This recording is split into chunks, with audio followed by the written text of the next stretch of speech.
Halo semuanya, perkenalkan saya Naila Izatunisa Arifa dengan NIM 2304440. Pada kesempatan ini saya akan mempresentasikan hasil mini riset saya dengan judul Pengaruh Gaya Hidup Terhadap Keputusan Mahasiswa Menggunakan Pinjaman Online.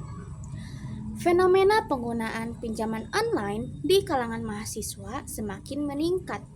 Dan fenomena ini tidak hanya relevan secara ekonomi, tetapi juga berkaitan dengan dinamika sosial, perilaku digital, dan efektivitas regulasi hukum di Indonesia.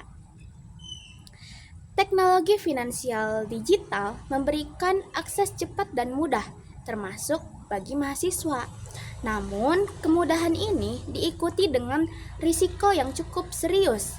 Banyak mahasiswa menggunakan pinjaman online bukan karena kebutuhan mendesak, tetapi karena gaya hidup konsumtif, tekanan sosial, dan keinginan mengikuti tren.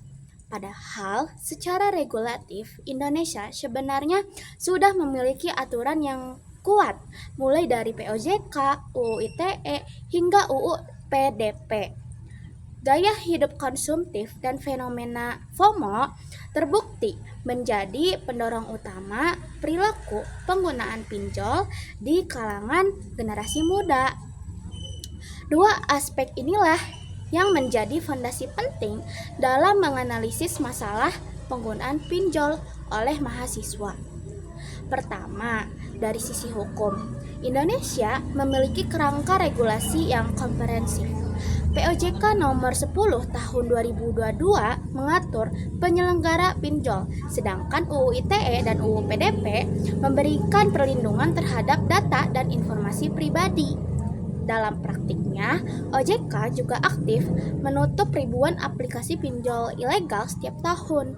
Secara normatif, ini menunjukkan bahwa dasar hukumnya sudah kuat. Namun, tantangan muncul dari dua arah utama. Yang pertama adalah percepatan teknologi digital. Pelaku pinjol ilegal menggunakan server tersembunyi, tautan unduhan langsung, hingga manipulasi identitas digital yang sulit dilacak. Hukum seringkali bekerja secara reaktif setelah kerugian terjadi. Yang kedua adalah gaya hidup mahasiswa itu sendiri. Budaya konsumtif, tekanan sosial, tuntutan mengikuti tren, hingga pembandingan sosial melalui media digital membuat mahasiswa lebih mudah mengambil keputusan impulsif. Banyak mahasiswa menggunakan pinjol untuk kebutuhan gaya hidup, bukan kebutuhan primer. Riset-riset sebelumnya juga menunjukkan bahwa faktor psikologis dan sosial jauh lebih dominan dibanding faktor ekonomi. Dengan kata lain, regulasi yang kuat tidak akan efektif apabila perilaku pemakainya tidak rasional. Berdasarkan analisis saya, permasalahan pinjol bukan terletak pada lemahnya regulasi hukum, tetapi pada dua faktor utama, perkembangan teknologi yang terlalu cepat dan gaya hidup mahasiswa yang cenderung konsumtif. Dengan demikian, solusi yang diperlukan bukan hanya penguatan hukum, tetapi juga peningkatan literasi digital, literasi finansial, dan kesadaran sosial.